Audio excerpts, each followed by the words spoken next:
السلام علیکم۔ پہلی حدیث دیکھتے ہیں، اس کو الحاکم نے روایت کیا، مستدرک الحاکم میں یہ حدیث موجود ہے، اور کس سے ہے؟ معاذ بن جبل، معاذ بن جبل رضی اللہ عنہ سے حدیث ہے، انہ قال لرسول اللہ، انہ یعنی کون کہہ رہا ہے؟ معاذ کہہ رہے ہیں۔ قال کس نے کہا؟ معاذ نے کہا۔ کس سے کہا؟ لرسول اللہ، رسول اللہ صلی اللہ علیہ وسلم سے کیا کہا؟ ابھی آگے آ رہا ہے کیا کہا، کب کہا؟ حین بعثہ الی الیمن، جب کہ آپ صلی اللہ علیہ وسلم نے معاذ بن جبل کو یمن کی طرف بھیجا تھا، یعنی یمن کا ایک طرح سے گورنر بنا کر بھیجا تھا۔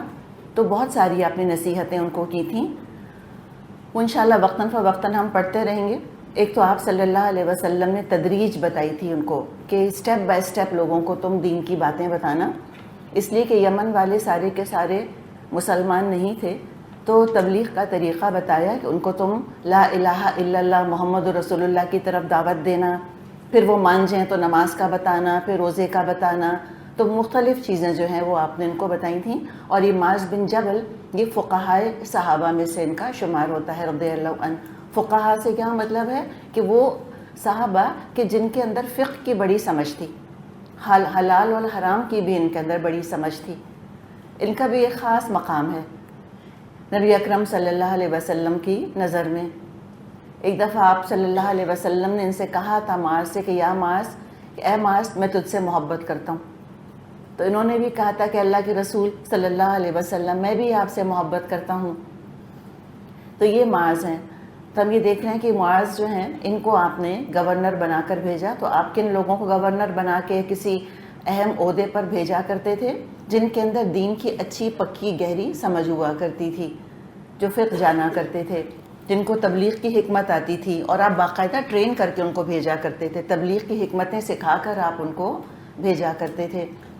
تبھی یمن کی طرف جا رہے ہیں آپ صلی اللہ علیہ وسلم، ان کو رخصت کر رہے تھے، اور یہی وہ موقع ہے کہ جب یہ معاذ اونٹ پر سوار، اپنی سواری پر سوار تھے، اور آپ صلی اللہ علیہ وسلم ان کی سواری کے ساتھ چل رہے تھے، اور آپ نے اس وقت معاذ سے کہا تھا کہ معاذ ہو سکتا ہے کہ جب تم دوبارہ واپس آؤ تو مجھ سے ملاقات نہ کر سکو، پھر تم قبر پر آنا، تو میری قبر پر آؤ گے۔ اسی طرح کے الفاظ ہم کو ملتے ہیں، تو ہم امیجن کر سکتے ہیں کہ معاذ کے دل پر کتنی رقت طاری ہوئی ہوگی، کیسا ان کے دل پر اثر ہوا ہوگا، اور ایسے موقع پہ جو نصیحت آپ صلی اللہ علیہ وسلم نے کی ہوگی وہ کیسے ان کے دل پہ نقش ہوئی ہوگی۔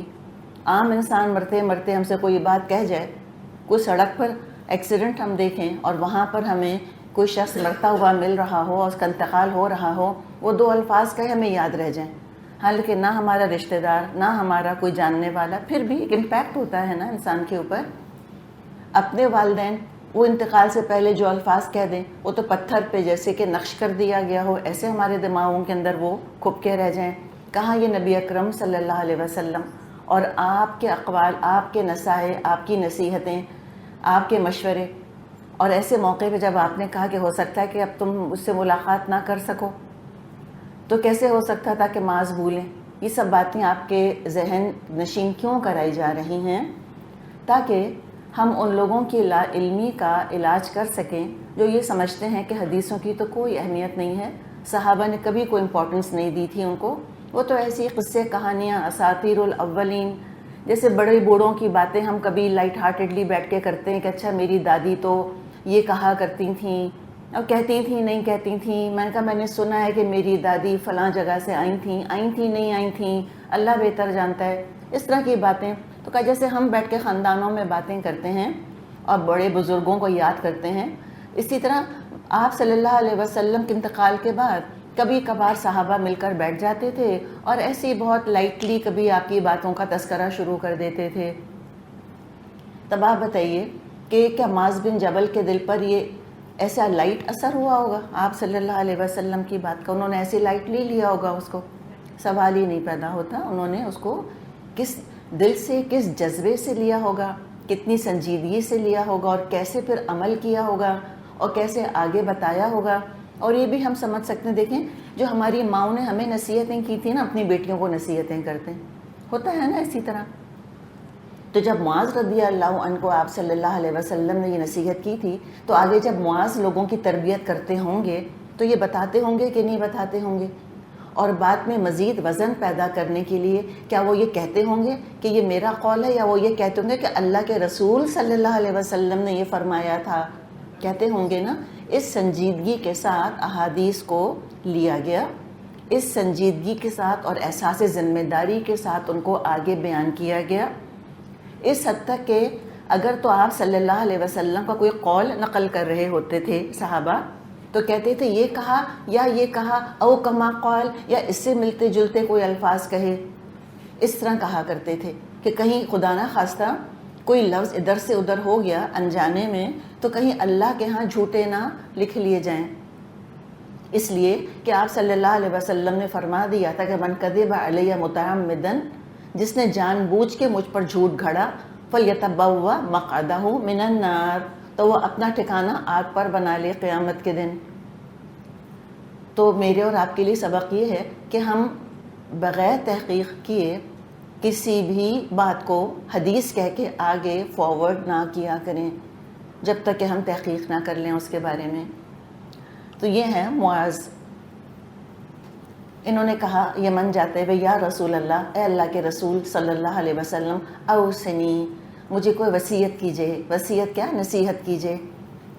اور وصیت تو پھر وصیت کے معنوں میں بھی آ رہا ہے، اس لیے کہ آپ تو اب مجھ سے اس دنیا میں ملاقات نہیں ہوگی، میں آپ سے نہیں مل سکوں گا اس دنیا میں، تو مرنے سے پہلے بھی جو بات کی جاتی ہے اس کو ہم وصیت تو ویسے بھی کہتے ہیں۔ تو نصیحت کیجئے، وصیت کیجئے۔ قال، آپ صلی اللہ علیہ وسلم نے مختصر بات فرمائی، کیا کہا؟ اخلص دینک، اپنے دین کو خالص کر لے۔ کس کے لیے؟ اللہ کے لیے۔ کس چیز سے خالص کر لے؟ شرک سے، ریا سے، نفاق سے، شک سے، شبہ سے۔ دین کو خالص کر لے، جو کام کر اے معاذ اللہ کے لیے کر، نیت کر لے کہ میں اللہ کے لیے کر رہا ہوں۔ اور یہ مجھ کو اور آپ کو بھی اللہ تعالیٰ توفیق دے کہ ہر چیز ایموشنلی، سوشلی، پولیٹیکلی کریکٹ نہیں ہوتی۔ حق جو ہے نا وہ فلیور آف دا منتھ کو فالو نہیں کرتا بیسکلی۔ حق تو حق ہوتا ہے، اور ظاہر ہے دیکھیں کوئی چیز ہم خالص کرتے ہیں، آج کل تو زمانہ نہیں رہا، ایک زمانے میں دالیں وغیرہ ایسی چنی چنائی صاف نہیں آتی تھیں، باقاعدہ چننی ہوتی تھیں، چاول ہوتے تھے چننے ہوتے تھے بیٹھ کے، اس میں ٹائم لگا کرتا تھا، اور بعض دفعہ موٹے موٹے کنکر ہوتے تھے۔ تو یہ خالص کرنے کا عمل ہوتا ہے، یہ دقت طلب، محنت طلب عمل ہوتا ہے۔ میں سوچوں کہ میں نے اپنی نیت کر لی، بس میں خالص ہو گئی، کاش کہ اتنا آسان ہوتا۔ نیت کر کے اور پھر عمل کرنا، اور ہر موقع پہ اپنے آپ کو اللہ ہی کے لیے مخلص رکھنا، اللہ کے ساتھ سچے رہنا کہ اللہ کی نظر میں مجھ کو سچا رہنا ہے۔ باقی دنیا کا کیا ہے؟ الحمدللہ اگر لوگ بھی سچا سمجھتے ہیں اور خوش ہوتے ہیں سچ سے، ویل اینڈ گڈ۔ اگر لوگ سچا نہیں سمجھ رہے مجھ کو، یا سچ سن کر خوش نہیں ہو رہے، تو اب میری تو مجبوری ہے۔ تو یہ دین کو خالص کرنا، اس کو پیور کر لینا اللہ کے لیے، یقیناً یہ ایک پورا پروسیس ہے۔ یہ خالی سوچ لینے سے یا خالی زبان سے کہہ دینے سے کہ ہاں میں نے خالص کر لیا، ایسے نہیں ہوتا۔ میں آپ کو سمپل مثال دی ہے کہ میں کہا ہاں دال جو ہے وہ صاف ہو گئی، ایسے ہی صاف ہوگی، وقت لگتا ہے، لگا کرتا تھا، چنتے تھے، نکالتے تھے اس میں سے، پھر دوبارہ ایک دفعہ کھنگالتے تھے کہ کوئی رہ تو نہیں گیا کنکر پتھر، ہوتا تھا نا، کہ بعض دفعہ پھر بھی کوئی رہ جاتا تھا، پھر منہ میں آ جاتا تھا تو منہ سے نکال کے اس کو الگ رکھتے تھے، خوشی خوشی چباتے تو نہیں تھے۔ تو لہٰذا یہ ایک پروسیس ہوتا ہے پورا۔ تو آپ نے کہا اخلص دینک، اپنے دین کو خالص کر، اس لیے کہ دیکھیں ایک اہم عہدے پر جا رہے تھے، ہو سکتا ہے کہ عہدے کے ساتھ کوئی تکبر یا کوئی عجب آ جاتا دل کے اندر کہ میں بھی بڑی ہستی ہوں، میں بھی کوئی چیز ہوں، یا اپنے بارے میں کوئی ایک طرح کا سمجھے کہ پرائڈ آ جاتا، کوئی ایروگنس آ جاتی کہ مجھے کچھ تو سمجھا ہوگا نا اللہ کے رسول نے جو مجھے گورنر بنا کر بھیج رہے ہیں۔ تو ان تمام چیزوں کو آپ نے بجائے کہ اتنی لمبی آپ کوئی بات کہتے، اس لیے کہ وہ سواری پر سوار تھے اور بس نکلنے کو تیار تھے، مختصر بات کی کہ اپنے دین کو خالص کر لے، ہر کھوٹ سے پاک کر لے۔ یکفیک العمل القلیل، تیرا تھوڑا سا عمل بھی نجات کے لیے کافی ہوگا۔ یکفیک العمل القلیل، تیرا قلیل عمل بھی بہت ہو جائے گا۔ تو کوانٹٹی اپنی جگہ، کوالٹی اہم ترین ہے۔ کوئی ہم سے کہے کہ ٹھیک ہے یہ 1 کلو سونا ہے لیکن 99% اس کے اندر کھوٹ ہے، ہم کہیں گے بیکار ہے، بھئی 1 تولہ دے دو، خالص دے دو، 1 کلو کا ہمیں کیا کرنا ہے، کیا پتہ اس 1 کلو میں سے تولہ بھی نہ نکلے 24 کیرٹ گولڈ، تھوڑا بھی ہو لیکن وزنی ہونا چاہیے۔ تو انشاءاللہ تعالیٰ مجھ کو اور آپ کو کوشش یہ کرنی ہے کہ اپنے اعمال کو وزنی کرنا ہے، اور اس کا طریقہ نیت کی حفاظت، نیت کی حفاظت کرنی ہے، اور نیت کی حفاظت کے ساتھ جو مجھ کو اور پروسیس لے کے چلنا ہے، جو جہاد مجھ کو کرنا ہے وہ اپنی جگہ۔ اگلی حدیث دیکھیں، بخاری میں ہے، ان ابی ہریرہ رضی اللہ عنہ عن النبی، نبی اکرم صلی اللہ علیہ وسلم سے روایت کرتے ہیں، قال، آپ نے فرمایا، آیت المنافقی ثلاث، منافق کی 3 علامتیں ہوتی ہیں، کیا کیا؟ اذا حدث کذب، جب بولتا ہے تو جھوٹ بولتا ہے، ٹھیک ہے، جب بات کرتا ہے جھوٹ بولتا ہے۔ کس طرح جھوٹ بولتا ہے؟ قصور ہوگا تو مانے گا نہیں، مانے گا، بہانے بنائے گا۔ کسی کو خوش کرنا ہوگا تو کیا کرے گا؟ خوش آمد کرے گا، جھوٹ بولے گا، تو مبالغہ کرے گا، جو بات یہاں سے وہاں پہنچائے گا وہ پوری نہیں پہنچائے گا، یا تو اس کے اندر سے کوئی کمی کر دے گا، یا کیا کرے گا، اس میں مبالغہ کر دے گا۔ تو بچنا چاہتے ہیں نفاق سے نا میں اور آپ؟ اگر نہیں بچنا چاہتے تو یہاں آ کر کیوں بیٹھتے بتائیں؟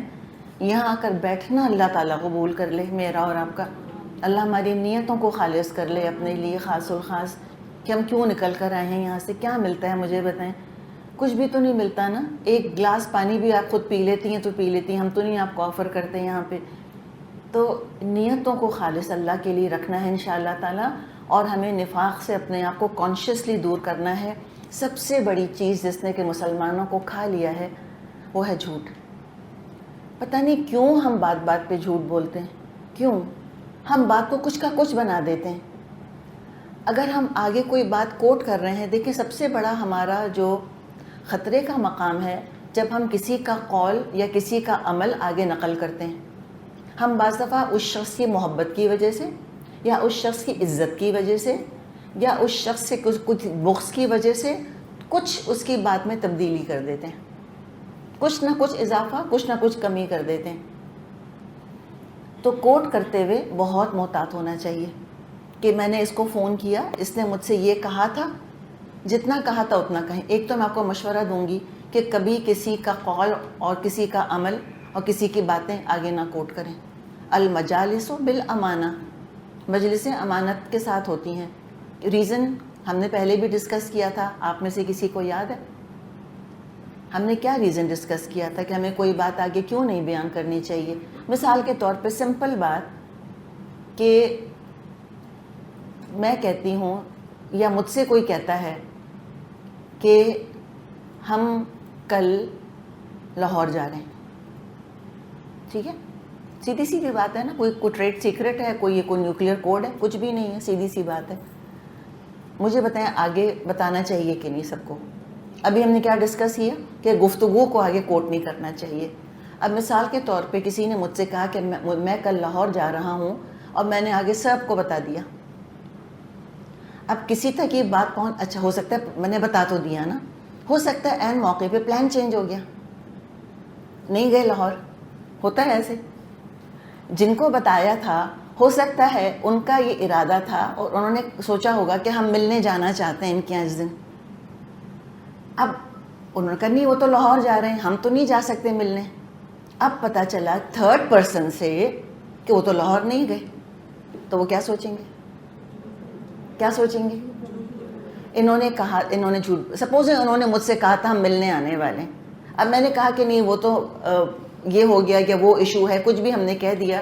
اب پتہ چلا کہ پروگرام چینج ہو گیا، اب ان کے دل میں خیال یہ آئے گا کہ اچھا دیکھا یہ بلانا نہیں چاہ رہے تھے، شاید یہ چاہ رہے تھے کہ ہم آئیں نا۔ یعنی کہ آپ کو کنفیوز قسم کی مثال دی ہے، لیکن آپ سمجھ سکتی ہیں کہ چیزیں کس طرح سے جو ہے وہ آؤٹ آف کانٹیکسٹ ہو جاتی ہیں۔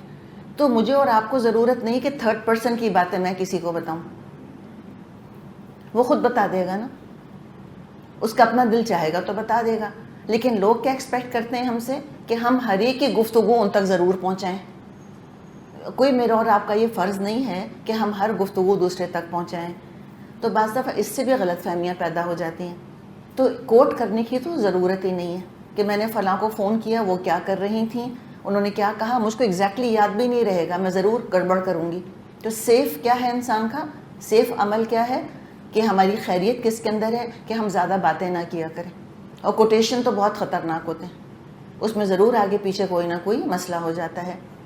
بہانے نہیں بنائیں. بھئی دیر سے گھر سے نکلے تھے، کہہ دیں ہاں نکلنے میں دیر ہوئی تھی. یہ نہیں کہیں کہ ٹریفک بہت تھا، یہ نہیں کہیں. یا یہ کہ اگر نکل گئے ہیں گھر سے تو کہہ دیں کہ ہاں ہم نکل گئے ہیں. ٹھیک ہے، نکلنے والے ہوتے ہیں اور پھر کہتے ہیں ہاں ہم تو نکل گئے، اور اپنے آپ سے جسٹیفائی کیا کر لیتے ہیں کہ ہاں گیٹ پر کھڑی تھی تو نکل تو گئی تھی نا. ٹھیک ہے نا، ایسے ہم اپنے آپ کو خود جسٹیفائی کر لیتے ہیں. کہہ دیتے ہیں ٹریفک بہت تھا، ہم کہتے ہیں کیوں کراچی میں کیا ٹریفک نہیں ہوتا؟ تو یہ اس طرح کی باتوں میں جھوٹ، یہ اللہ تعالیٰ مجھ کو اور آپ کو اس سے بچائے. اس لیے کہ جس کے اندر جھوٹ بولنے کی عادت ہے اور ہمیں خود نہیں اندازہ ہوتا، جب تک ہم خود اپنے آپ کو نہیں دیکھیں گے ہمیں خود نہیں اندازہ ہوگا کہ ہم کتنا جھوٹ بولتے ہیں. ہم جھوٹ کو سمجھتے ہیں نا کہ ڈیلیبریٹ بولا جائے وہی جھوٹ ہوتا ہے، وہ بھی ہے اپنی جگہ. اللہ تعالیٰ بچائے ہم سب کو، اپنی پناہ میں رکھے. تو تربیت کے اندر اہم چیز کیا ہے کہ اگر ہم تعمیر سیرت، تعمیر کردار چاہتے ہیں، جھوٹ نہیں بولنا.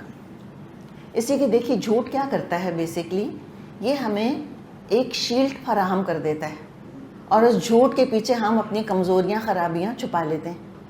اگر ہم اس شیلڈ کو ہٹا دیں گے، اس کا مطلب ہے کہ پھر ہم کیا کر رہے ہیں کہ ہم اپنی اصلاح کر رہے ہیں. ورنہ ہم اس جھوٹ کے پیچھے چھپ جاتے ہیں اور اپنی اصلاح نہیں کر پاتے. سالوں سال گزر جاتے ہیں، لوگوں کی اصلاح نہیں ہو پاتی. پوچھا نماز پڑھ لی؟ ہاں پڑھ لی. اور دل میں کیا سوچا؟ پرسوں پڑھی تو تھی. یہ چالاکیاں ایسی بھی ہوتی ہیں نا کہ ہاں پڑھ لی، کب پڑھی تھی ابھی پوچھیں گے کیا؟ جیسے بچوں کا پتہ نا کتنے چال باز ہوتے ہیں یہ، جن کے بچے ان کو پتہ ہے. بیٹا تم نے خالہ کو فون کیا؟ اماں 3 دفعہ کیا تھا، اٹھایا ہی نہیں. اچھا کیسے کیا تھا؟ 1 گھنٹی بجی فون رکھ دیا، دوسری گھنٹی بجی فون رکھ دیا، تیسری گھنٹی بجی فون رکھ دیا. اماں سے کہا 3 دفعہ کیا تھا، وہ جواب اب پوچھے نا خالہ سے. اماں نے آستینیں چڑھائیں اور خالہ پہ چڑھ دوڑیں کہ میرا بچہ تم کو فون کرتا ہے، تم فون نہیں اٹھاتی ہیں اس کا. سمجھ آئی آپ کو بات کہ یہ جھوٹ جو ہے نا، یہ تو بہت ہم سیدھی مثالیں ڈسکس کر رہے ہیں، بالکل سمپل قسم کی، لیکن اس کو ہم جھوٹ بھی نہیں سمجھتے. تو انشاءاللہ تعالیٰ مجھ کو اور آپ کو اپنے اوپر نظر رکھنی ہے کہ انشاءاللہ تعالیٰ مجھ کو نہ مذاق میں جھوٹ بولنا ہے، نہ تعریف میں جھوٹ بولنا ہے، نہ بہانے کے طور پہ، نہ مصلحت کے طور پہ. مجھے جھوٹ نہیں بولنا انشاءاللہ، اور اللہ تعالیٰ مجھے حکمت سکھا دے گا. جھوٹ نہ بولنے کا مطلب یہ نہیں کہ ہم بدتمیز ہو جائیں. بعض دفعہ وہ ایکسٹریم پر ہم چلے جاتے ہیں. جیسے کسی نے واقعہ سنا ہے، ہمارے اپنی خاندان کے ایک صاحب تھے، بالکل صاف گو تھے. ہم کہتے ہیں نا صاف گو، اور ہم کہتے ہیں صاف گو ہونا چاہیے. کسی کے ہاں شادی تھی، کھانا پکا 400 500 600 لوگوں کا. انہوں نے آ کے ان سے پوچھا ہمارے رشتہ دار سے کہ بھائی بتائیں کھانا کیسا پکا ہے؟ انہوں نے کہا بھائی بالکل 3rd کلاس. سچ تو بول دیا، لیکن مجھے بتائیں بولنا چاہیے تھا. ان کا تو دل بیٹھ گیا ہوگا نا، کتنی انہوں نے محنت کی ہوگی، اور بیٹے کی یا بیٹے کی شادی، اور اس میں کسی کے منہ سے یہ سننا کہ بالکل 3rd کلاس کھانا پکا ہے. یہ حکمت ہے کہ اللہ کے رسول کبھی ایسے کرتے؟ وہ کبھی بھی ایسے نہ کرتے. تو دیکھیں کوئی نہ کوئی اللہ تعالیٰ سے جب دعا ہم کریں گے نا، اللہ ہمیں طریقہ سکھا دے گا کہ ہم بدتمیز اور روڈ بھی نہ ہوں، لیکن ہم سچ کا دامن بھی ہاتھ سے نہ چھوڑیں. ہم کہتے ہیں مت بتاؤ پریشان ہوں گے. دیکھیں نہ بتانا الگ ہے، نہیں بتانا. دوسرے جھوٹ بولنا یہ تو اور ہی کہانی ہے. اچھا دوسرا کو میں یہ بتاؤں کہ ہم بعض دفعہ ہیومن انڈیورنس اور ٹالرنس کو بہت انڈر ایسٹیمیٹ کرتے ہیں. اللہ تعالیٰ نے ہمیں بہت سٹرونگ بنایا ہے. ہم کہتے ہیں خود بیمار ہیں، اگر پتہ چلے گا کہ بچہ مر گیا، یہ تو ابھی مر جائیں گے. دیکھیں وہ موت نا میرے اور آپ کے ہاتھ میں نہیں ہے. دراصل ہم اس جانے والے بیٹے یا بیٹی کو ماں کی دعاؤں سے محروم کر رہے ہیں. And sooner or later she has to come to terms. پتہ تو چلے گا نا، کب تک چھپائیں گے؟ تو بتا دینا چاہیے. میرا یہ خیال ہے. میں نہیں چاہوں گی کہ میری اولاد مجھ سے کچھ چھپائے. میں کوئی پریشانی کی خبر ہوگی میں پریشان ہوں گی، لیکن انشاءاللہ تعالیٰ ایسا نہیں ہے کہ میں اپنی مرضی سے مر جاؤں. ہم کہہ سکتے ہیں ہائے میں مر گئی، لیکن مرتے نہیں ہیں. بہت مثالیں دیکھی ہیں کہ ماں باپ بیٹھے ہوتے ہیں اور اولاد چلی جاتی ہے. میری اپنی دادی آئی تھنک mid 80s میں ہوں گی، میرے تایا کا انتقال ہو گیا. جنازہ دیکھا، لاش دیکھی جا کے، رہیں ان کے ہاں، گھر آئیں، سب کچھ ہوا. ہم چھپا لیتے تو کیا فائدہ ہوتا. اور رو رہی تھیں اور کھانا بھی کھا رہی تھیں اور کہی جا رہی تھیں کہ میرا بیٹا مر گیا اور میں تو کھانا کھا رہی ہوں بیٹھی ہوئی. بھوک بھی لگے گی انسان کو، نیند بھی آئے گی، سبھی ہوگا نا. تو لہٰذا بتا دینا چاہیے. یہ ہم نے ایک اور جو ہے چیز خواہ بوجھ اپنے اوپر ہم نے لاد لیا ہے کہ ہم بتائیں گے نہیں. کہتے ہیں بریک دا نیوز جینٹلی، آرام سے تھوڑا پریپیئر کر کے، بیمار ہیں، اسپتال لے گئے، اب یہ ہو چکا، بتا دینا چاہیے. تو یہ منافق کی علامت ہے. اذا حدث کذب، جب بات کرتا ہے تو جھوٹ بولتا ہے. بس اگر ہم نے یہ سوچ لیا نا، دیکھیں پیچھے والی حدیث کو دیکھیں، اخلص دینک، اپنا دین خالص کر، نیت خالص کریں کہ اللہ تو نے منع کیا ہے نا جھوٹ بولنے سے، تو مجھے جھوٹ نہیں بولنا. الصدق ینجی والکذب یہلک، حدیث آتی ہے کہ سچائی نجات دیتی ہے اور جھوٹ ہلاک کر دیتا ہے انسان کو. جھوٹ اتنا منحوس ہوتا ہے، اتنا ناسٹی ہوتا ہے کہ فرشتے ہم سے دور چلے جاتے ہیں. اللہ کو نفرت ہے جھوٹوں سے. اللہ نے کہا کہ اللہ کی لعنت ہے جھوٹوں کے اوپر. تو معمولی چیز نہیں ہے، بہت بڑا شخصیت کا عیب ہے جھوٹ بولنا.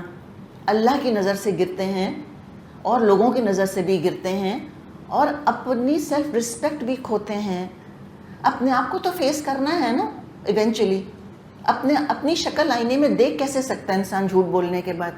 شرم آتی ہے اپنی شکل دیکھتے ہوئے کہ شیم آن یو، تم نے جھوٹ بولا تھا. تو لہٰذا یہ اپنا اس لیے کہ دیکھیں انکانشیسلی جھوٹ جو ہے وہ ایسے ہماری زندگیوں کے اندر سبلمل طریقے سے داخل ہو چکا ہے کہ ہمیں لگتا بھی نہیں کہ اب یہ جھوٹ ہے. تو یہ کافی ٹائم لگے گا ہمیں اس کو نکالتے اور 100% سچ کے اوپر آتے انشاءاللہ. اور پھر میں آپ سے کہوں گی کہ جو ہم ایک دوسرے سے محبت کرتے ہیں اور جن پر ہمارا ٹرسٹ ہے، جو ہمیں ٹرسٹ کرتے ہیں، ہم جن کو ٹرسٹ کرتے ہیں، ان کو پوائنٹ آؤٹ کر کے بتائیں، ضرور پوائنٹ آؤٹ کر کے بتائیں. بعض دفعہ لوگ ایک واقعہ بیان کر رہے ہوتے ہیں اور آپ ہی کے سامنے وہ آپ ہی کے بارے میں کوئی واقعہ کسی کو سنا رہے ہوتے ہیں. اس کے اندر اتنا سارا جھوٹ ہوتا ہے کہ آپ لوگوں کی شکل دیکھتے رہتے ہیں کہ نہ میں نے ایسے کیا تھا، نہ میں نے ایسے کہا تھا، یہ تو میرا کوئی انٹینشن ہی نہیں تھا. تو یہ پرسنلی ہوتا ہے نا انسان کے ساتھ، اور ایٹ ٹائمز آپ ان کو روک نہیں سکتے. تو مجھے اور آپ کو یہ نہیں کرنا کہ ہم کسی کا واقعہ بیان کر رہے ہیں اور اس میں اپنی مرضی سے کسی کو ہنسانے کے لیے یا کسی کو امپریس کرنے کے لیے یا اپنی طرف سے صاحب قصہ کی تعریف کرنے کے لیے ہم اس میں کوئی اضافہ کر دیں گے. ہم نہیں کریں گے انشاءاللہ، لیکن ٹائم لگے گا، ایک دم سے نہیں ہوگا. لیکن ایک ہدف بنانے کی ضرورت ہے، اللہ سے مدد مانگنی کہ اللہ تعالیٰ زبان سے میری زبان کو جھوٹ سے پاک کر دے. اور کیا دوسری نشانی ہے منافق کی؟ وَإِذَا وَعَدَ، اور جب وعدہ کرتا ہے اخلفا، تو اس کی خلاف ورزی کرتا ہے، وعدہ خلافی کرتا ہے. یہ بھی جھوٹ ہی کی قسم ہے. یہ سب جھوٹ ہی کے انڈے بچے ہیں. شخصیت کے جتنے عیب ہیں جن کا کہ تعلق منافقت کے ساتھ ہے، دراصل سارے کا سارا جھوٹ ہے. تکبر کیا ہے؟ جھوٹ ہے. تکبر کیا ہوتا ہے؟ اپنے آپ کو عظیم سمجھنا، اپنے آپ کو بہت بڑی ہستی سمجھنا. اٹس این ایبسلیوٹ لائے. کوئی انسان عظیم نہیں ہے، کوئی انسان بڑا نہیں ہے. جس کو کہ اللہ بڑا کرے بس وہی بڑا ہے، اور تو قیامت کے دن ہی پتہ چلے گا. تو جھوٹی کی قسم کیا ہے؟ وعدہ خلافی، کہ وعدہ کیا پورا نہیں کیا. اس کی بھی انشاءاللہ تعالیٰ مجھ کو اور آپ کو پریکٹس کرنی ہے. ہم نے کمٹمنٹ کر لیا ہے، ہم نے ایک وعدہ کر لیا ہے، ہم نے ایک پرومس کر لی ہے، ہم کو پورا کرنا ہے. اور ہمارے ہاں پوری امت کی زوال کی اگر آپ کہانی دیکھیں تو سارا ہمارا مسئلہ ہے کیا؟ کس کی کمی ہے ہمارے پاس؟ نہ پیسے کی، نہ مین پاور کی، نہ کسی اور چیز کی، نہ علم کی. ہم کہتے ہیں نا کہ علم کی بڑی کمی ہے. کوئی کمی نہیں ہے علم کی. ایک سے کہ آپ دیکھیں چیمپئن بیٹھا ہے مسلمان. ساری کمی کردار کی ہے ہماری. کردار ہمارا بہت کمزور ہے، اور میرا اور آپ کا کردار نہایت ضروری ہے. کیوں؟ وجہ ایک عورت ہونے کے ناطے میرا اور آپ کا کردار پختہ پکا ہونا نہایت ضروری ہے. کیوں جی ہما؟ اس لیے کہ میں اور آپ ہیں. یاد ہے ہم نے بات کی تھی کہ ہر عورت والدہ نہیں ہوتی، لیکن ہر عورت ہوتی ہے، ماں ہوتی ہے وہ. اس لیے کہ ایک عورت ہونے کے ناطے پورا خاندان جو ہے وہ میرے اور آپ کے اوپر بیٹھا ہوا ہے. میں اور آپ بنیاد ہیں، میں اور آپ جڑ ہیں، میں اور آپ بیج ہیں. جیسی ہم ہوں گی ویسے آگے مرد ہوں گے. میں سچ بات بتا رہی ہوں آپ کو. یہ نہیں کہہ رہی کہ ان ایکسیپشنل رول بتایا جا رہا ہے آپ کو, لیکن ماں کا جو کردار اللہ نے رکھا ہے یہ معمولی نہیں ہے. اور پھر ہم ماں کس میں کہہ رہے ہیں؟ والدہ والی کیٹیگری میں نہیں. ان میرڈ خالہ, ان میرڈ پھپھو, وہ بھی ماں ہے اپنے بھتیجوں بھانجوں بھتیجیوں بھانجیوں کے لیے. ٹھیک ہے؟ تو انشاءاللہ تعالی ہم اگر کوئی کمٹمنٹ کریں گے ہم پورا کریں گے. اگر ہم نے کہہ دیا ہے, بچے سن رہے ہیں, ہم نے کہا اچھا ٹھیک ہے ہم 7 بجے آپ کے گھر پہنچیں گے, تو کتنے بجے آپ تیار ہو جائیں گی؟ ماشاءاللہ آپ ڈیفینس سے جا رہی ہیں گلشن, فرمائیے, مذاق نہیں کریں, سچ بولیں. کتنے؟ اچھا میں دوبارہ پوچھتی ہوں, 7 بجے ہم نے کہا ہے, بچے سن رہے ہیں, ہم نے کہا کہ 7 بجے آپ کے گھر پہنچ جائیں گے, کتنے بجے تیار ہونا شروع کرتے ہیں یہ بتائیے؟ 7 بجے. ہم کہتے ہیں او 7 بج گئے, جانے کا ٹائم آ گیا. جی نہیں, جانے کا ٹائم نہیں تھا, یہ پہنچنے کا ٹائم تھا. تو کتنے بجے تیار ہونا ہے؟ 6 بجے. 6 بجے تیار ہو جائے, ڈپینڈ کرتا ہے راستہ کتنا ہے, اور پھر 7 بجے پہنچیں.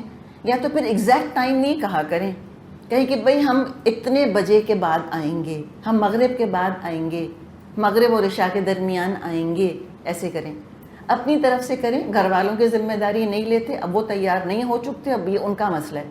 کم از کم یہ تو گھر والے دیکھیں کہ جب اس نے کہا تھا 7 بجے کا تو یہ 6 بجے تیار ہو گئی ہے, یہ 6:30 ہو چکی ہے. الحمدللہ ڈیپینڈ کرتا ہے راستہ کتنا لمبا ہے. اپنی ذات کو اس وقت دیکھیں کہ مجھے انشاءاللہ تعالیٰ جو میں نے کہا ہے میں وہ کروں گی. وَإِذَا اؤْتُمِنَ, اور تیسری چیز کیا ہے منافق کی؟ کہ جب امانت رکھوائی جائے, خان تو خیانت کرتا ہے, خانہ خیانت کرتا ہے. اور کیا نظروں کی خیانت ہوتی ہے؟ ہم نے سورۃ الانعام میں پڑھا تھا نا, یعلم خائنۃ الاعین وما تخفی الصدور.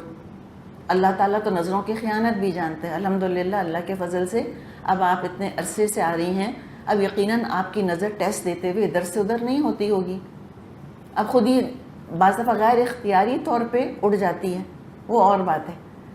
اب کتنی ساری ہماری اسٹوڈنٹس آن لائن کر رہی ہیں, اور ہمارا اعتماد ہے ان کے اوپر کہ وہ اللہ کے لیے پڑھ رہی ہیں نیت کو خالص کر کے. اگر وہ کتاب پارہ کھول کے ترجمہ لکھ لیں, ہمیں کیا پتہ چلے گا بتائیے؟ ہمیں نہیں پتہ چلے گا.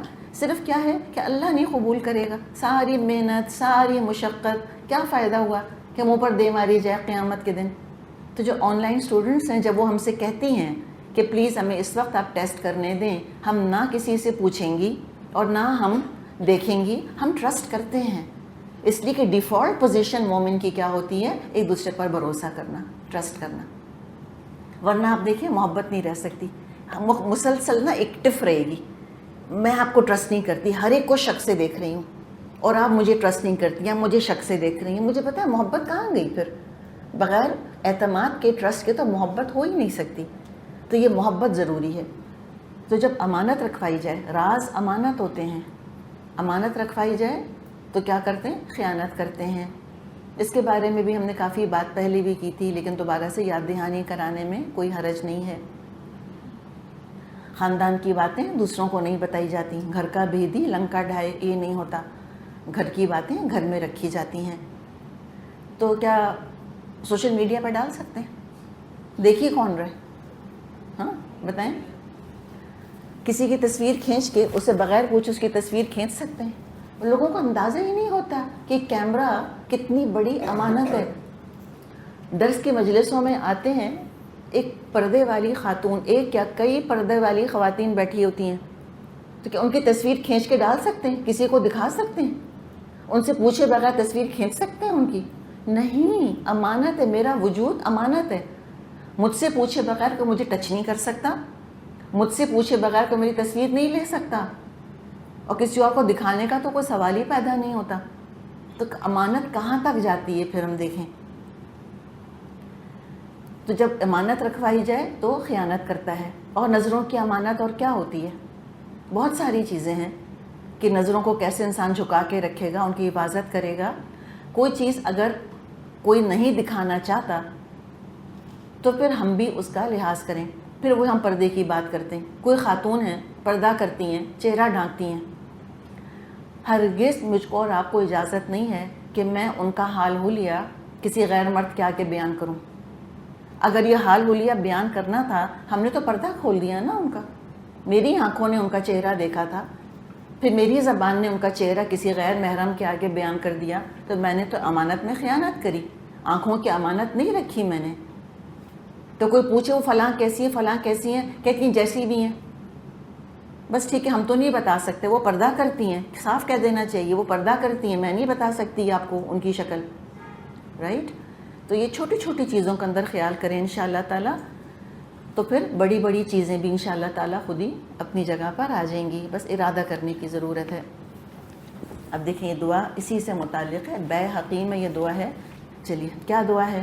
اللہم، اے اللہ، طہر، پاک کر دے، صاف کر دے، ستھرا کر دے، سنوار نکھار دے، قلبی، میرے دل کو، کس سے؟ من النفاق، نفاق سے، اور عملی، میرے عمل کو پاک کر دے، کس سے؟ من الریا، ریاکاری سے، اس لیے کہ ریا شرک اصغر ہے.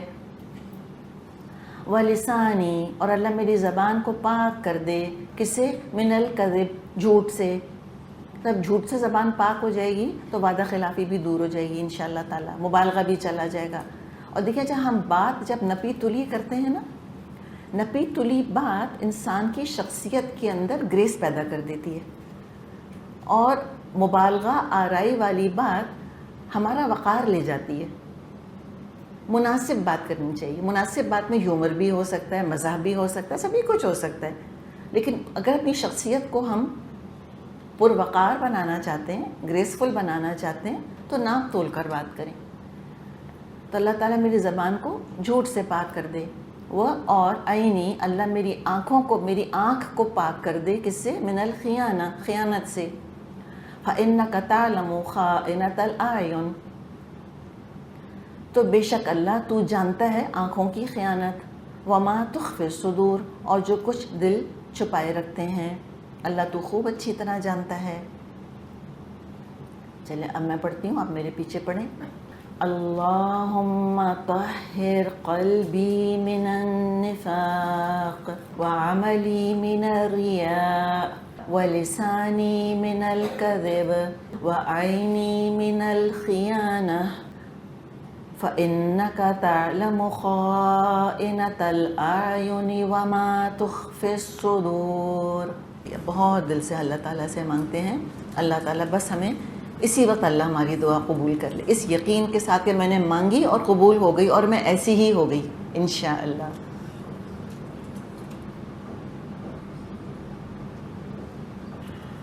آمین یا رب العالمین.